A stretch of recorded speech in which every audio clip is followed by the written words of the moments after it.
bounds.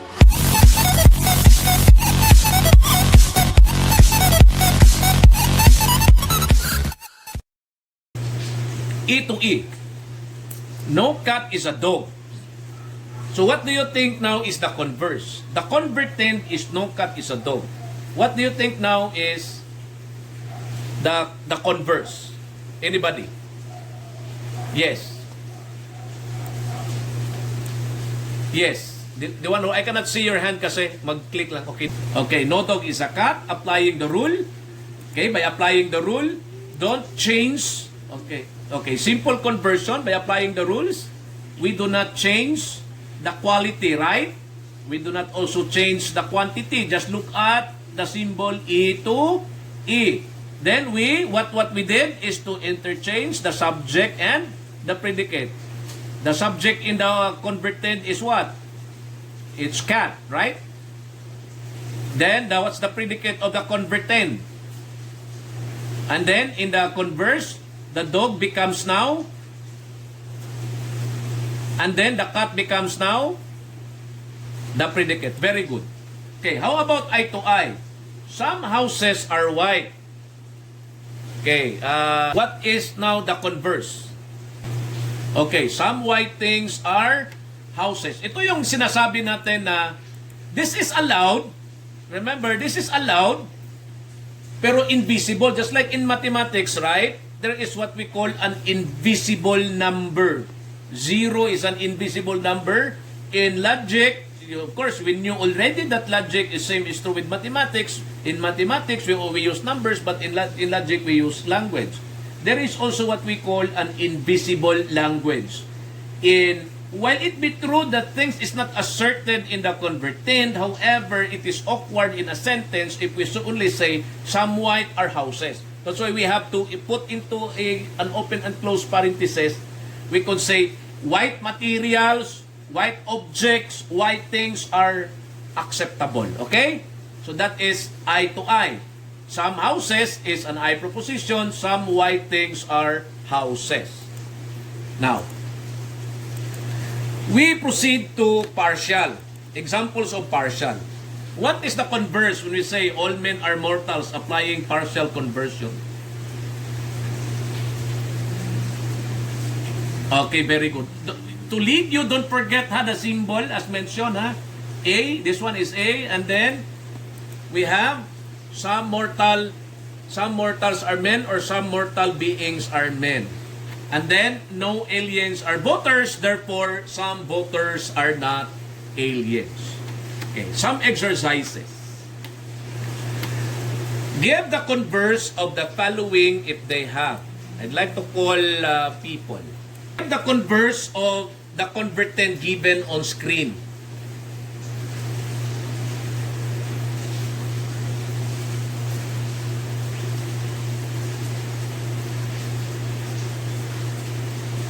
What is the symbol of every A is a B? Okay, what is the converse when we have an A? What are we looking for? Okay, we're looking for an I. So what is now the I equivalent, the converse?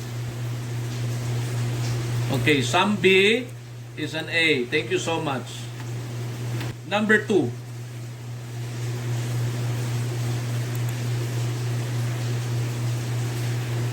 What is the symbol? No A is a B.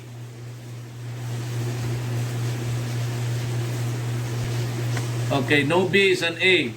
Or it could also be what? Pwede rin siya gamitin nating partial. What you give us is simple, right?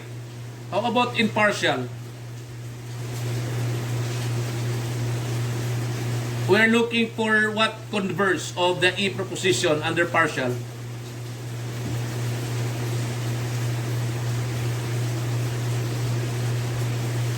Okay, we are looking for what? What symbol? We have here, what symbol is no A is a B? What is the quality of no A is a B? Okay, if this is a negative, what is the quantity? What is the quantity?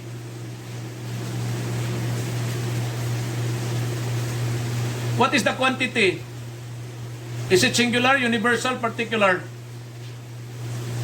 Okay, if they said universal negative, what symbol is that?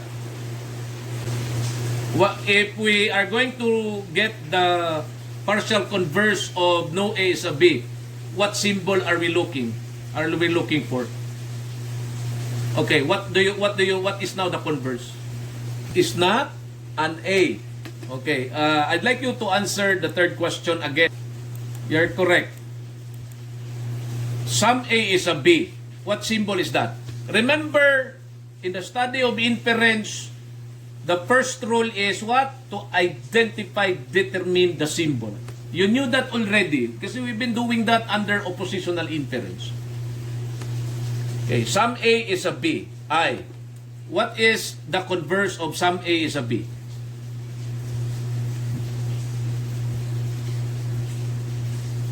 Okay, some B is an A. Okay, thank you.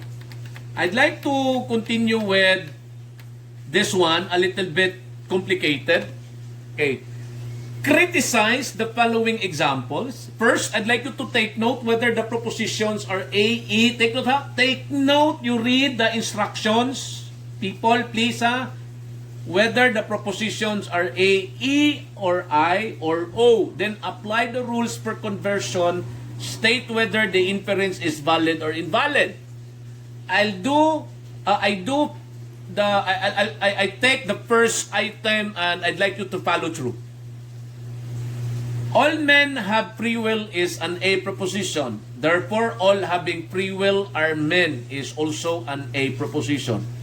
Applying the rules, you take note, while it be true that the subject and predicate, there is an interchange between the subject and the predicate, according to symbols, there is no A to A in both simple and partial. Therefore, this inference is invalid. Kasi walang A to A. Why we should identify the symbol first? Because it will guide us in order to determine, take note, in order to determine the validity of the inference. If it is an A to A, therefore there's no A to A, therefore it is invalid. Okay, who would like to answer item number 2?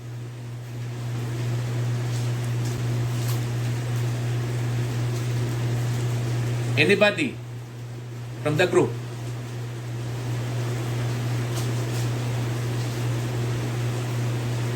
Anybody? Yes. Yes. Hindi ko makita yung kamay dito sa aking presentation. Sige, you answer right away.